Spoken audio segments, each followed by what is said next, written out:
अस्सलाम वालेकुम दोस्तों और साथियों, उम्मीद कि आप सब सही होंगे। आज हम बात करने वाले हैं ख्वाब के बारे में।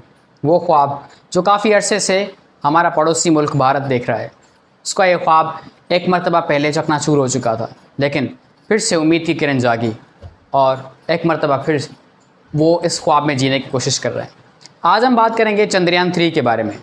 चंद्रयान 3 वो ख्वाब जो हिंदुस्तान चाहता है कि वो चाँद पे अपने कदम रखे, चाँद के बारे में रिसर्च करे और चाँद के बारे में पूरी दुनिया को बताए।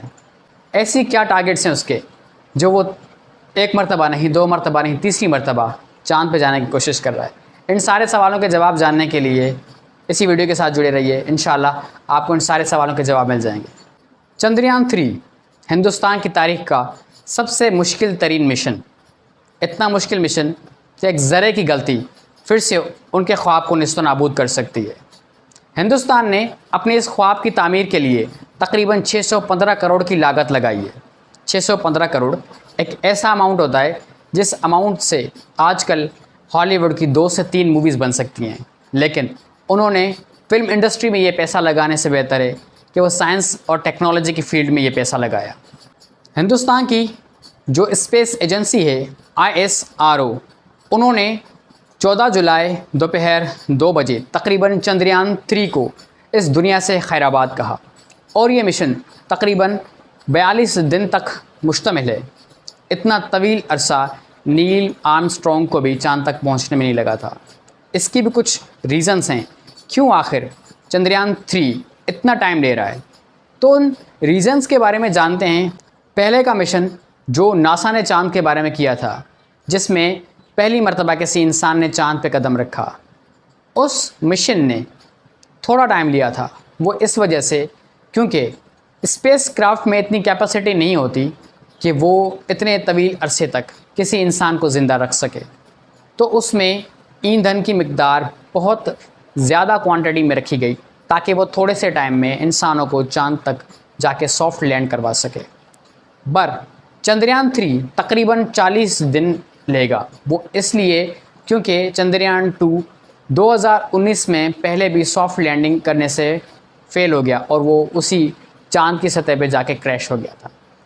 अब के ये प्रोग्राम बनाया गया है कि ये चंद्रयान 3 जो है अपनी स्पेस मिशन को स्टार्ट करने के फ़ौरी बाद वो इस धरती के तकरीबन चक्कर लगाएगा और इस धरती के चक्कर लगाते ही वो हमारी इस अर्थ की ग्रेविटेशनल पुल से बाहर निकल के चाँद की ग्रेविटी, मतलब चाँद की जो कशिश शकल है, वहाँ पे दाखिल हो जाएगा। जब चाँद और धरती का मुफासला थोड़ा होगा, उसी वक्त वो पॉइंट होगी जबकि चंद्रयान 3 जाके अपने टारगेटेड एरिया, मतलब south pole of the moon, उस पे जाके सॉफ्ट लैंड करने की कोशिश करेगा। अब सॉफ्ट लैंड है क्या? जो मेन मकसद है चंद्रयान 3 का वो ये है कि वो सॉफ्ट ही लैंड करे, मतलब लैंड करने के टाइम अपनी स्पीड को रिड्यूस करे, सेफली वो जाके चाँद की ज़मीन को टच करे।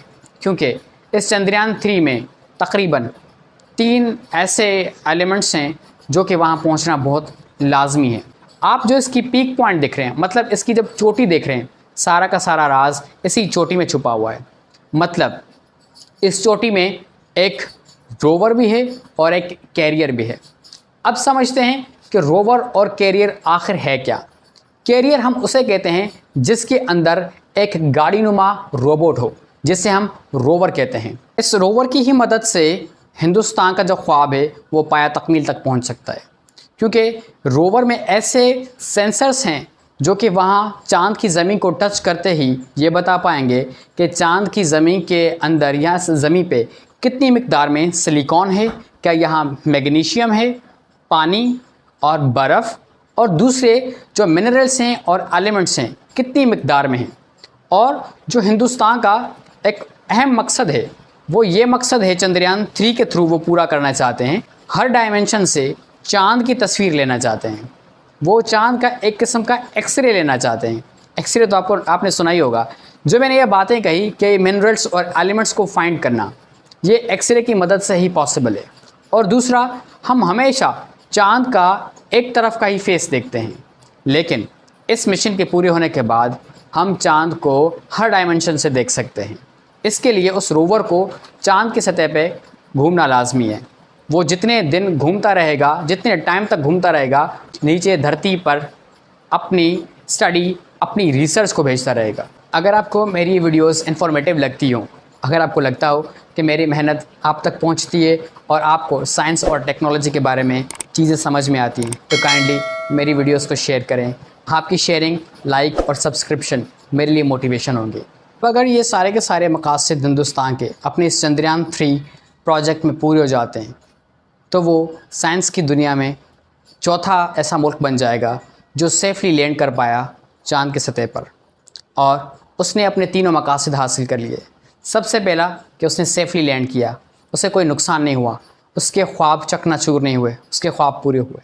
दूसरा ये कि उसने 3D डायमेंशन की एक तस्वीर निकाली चाँद की, जिसकी मदद से हम चाँद का दूसरा हिस्सा भी देख सकते हैं।